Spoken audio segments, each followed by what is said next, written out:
ओम शांति सभी भाई बहनों को। तो आज हम आप सभी के साथ अपने जीवन का एक छोटा सा अनुभव सुनाएंगे। जैसे बहुत सारे भाई बहन कहते हैं कि बाबा हमारी मदद नहीं करता है। हम बाबा की इतना याद करते हैं, भगवान की इतनी भक्ति करते हैं, लेकिन भगवान हमारी सुनता ही नहीं है। लेकिन वास्तव में अगर सच्ची आत्मा से, सच्चे दिल से भक्ति करेंगे तो परमात्मा ऐसा हो ही नहीं सकता है जो भगवान हमारी सुने ना। अगर कहीं ना कहीं स्वार्थ के बीज हैं, कहीं ना कहीं हमारे मन में स्वार्थ है, तब हम भगवान की पूजा पाठ करते हैं, याद करते हैं। कभी कभी होते हैं ना ऐसे बच्चे कि जैसे किसी का काम नहीं बनता है तो हे भगवान हमारा ऐसा काम बन जाए, तो हम खीर पूड़ी चढ़ाएंगे, हम घंटा चढ़ाएंगे, हम झंडा चढ़ाएंगे, ऐसे करते हैं ना। लेकिन परमात्मा भी स्वार्थ से अगर याद करेंगे भगवान को तो हमें फल भी स्वार्थ जैसे ही मिलेगा। जैसे अपने जीवन का आपको एक छोटा सा अनुभव बताते हैं कि शुरू में जब सेंटर खोला था तो कहते हैं जीवन में संघर्ष तो सभी के आता है और बहुत समस्याएं थी। और हो सकता परमात्मा कहते हैं जब सच्चे भक्त होते हैं, जो सच्चे भगवान के बच्चे होते हैं, तो परमात्मा परीक्षा भी लेता है। जैसे हम घड़ा खरीदने जाते हैं ना बाज़ार में, तो घड़े को ठोंक बजा के लेते हैं। अगर उसको ठोंक बजा के नहीं लेंगे तो पता नहीं चलेगा कि चिटका है कि टूटा है, फटा है, कैसा है। ऐसे ही परमात्मा भी हम सभी की परीक्षा लेता है कि देखें ये हमारा सच्चा भक्त है या नहीं है।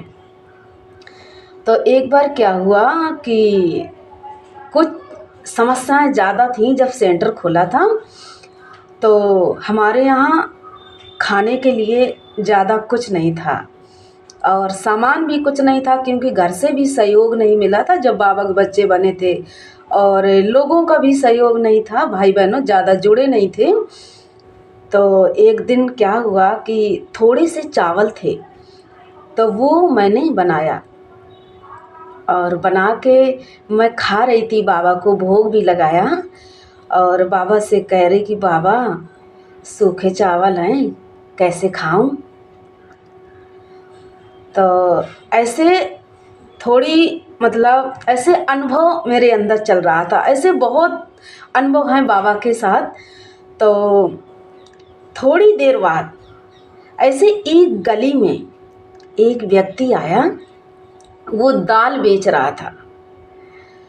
तो वो जैसे हमारे दरवाजे पर आया जहाँ हम रहते थे, बाबा का सेंटर चलाते थे, तो कहता है कि बहन जी दाल ले लो। तो मैंने कहा कि भैया मेरे पास पैसे नहीं हैं। तो कहता है कि पैसे की ज़रूरत नहीं है। तो हमने कहा फिर? तो कहता मैं आपको ऐसे ही दे के जाऊँगा। हमने कहा अच्छा। कहते आप हमें खाना खिलाओगी और हम आपको दाल दे के जाएंगे। अरहर की दाल बेच रहा था, और भी दालें उसके पास थी। तो हमने कहा ठीक है आ जाओ। तो हमने जो चावल बनाया था तो हमने उसको एक डिस्पोजल थाली थी, उसमें हमने उसको दे दिया। तो कहता है कि आपके पास चम्मच है? तो उस समय हमारे पास बर्तन ज़्यादा नहीं थे, एक ही चम्मच थी, क्योंकि शुरू में तो समस्याएं थीं। तो हमने कहा भैया हमारे पास चम्मच नहीं है। तो कहता कोई बात नहीं। उसने हमें कम से कम 2-2.5 किलो तक अरहर की दाल दी और 100 रुपये दिए और कहता है दीदी आप इस 100 रुपये से चम्मच ले लेना। तो मैंने कहा ठीक है भैया। और हमने उनको चावल खिलाए और बहुत खुश होके गया और हमको ढेर सारी 2-2.5 किलो तक दाल दे करके गया अरहर की। तो बाबा के साथ ऐसे बहुत अनुभव हैं कि भगवान अपने बच्चों की कैसे मदद करता है। जैसे अगर सच्चे हृदय से हम भगवान की भक्ति करेंगे तो ऐसा हो ही नहीं सकता है कि परमात्मा कैसी मदद करता है। तो फिर हम उसको दोबारा देखते रहे, लेकिन वो हमें कभी दोबारा उस गली में बेचते हुए दाल आया ही नहीं। तो हमने कहा पता नहीं कौन था। तो कभी कभी ऐसा लगता है जैसे सचमुच बाबा आके अपने बच्चों की मदद करता है। जैसे कोई भी जीवन में दिक्कत है, कोई भी समस्या है, तो एक बार दिल से उस प्रभु को, बाबा को याद करना कि बाबा आ जाओ हमारी मदद करने के लिए। देखना बाबा आपकी मदद करता है या नहीं करता है। अगर स्वार्थ से याद करेंगे तो फल नहीं मिलेगा। स्वार्थ से भगवान भी हमारी नहीं सुनता है। जैसे हम स्वार्थ से याद करेंगे तो फल भी हमें स्वार्थ वाला मिलेगा। तो इसलिए भगवान पे हमेशा विश्वास रखो, दृढ़ निश्चय रखो।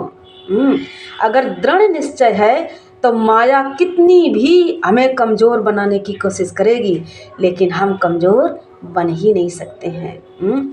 सुदामा के जीवन में कितनी समस्याएं थीं, लेकिन भगवान हमेशा उनके साथ होते थे। परमात्मा हमेशा उनकी मदद करते थे। ऐसे अगर सच्चे मन से भगवान की हम आराधना करेंगे, सच्चे दिल से बाबा को याद करेंगे, तो ज़रूर बाबा हमारे साथ होगा और हमारी मदद करेगा। और ना मानो तो आप हमेशा बाबा की याद करके देखना। जब कहीं कोई ऐसी समस्या आए तो ज़रूर बाबा को दिल से बुलाना और याद करना। अच्छा, ओम शांति।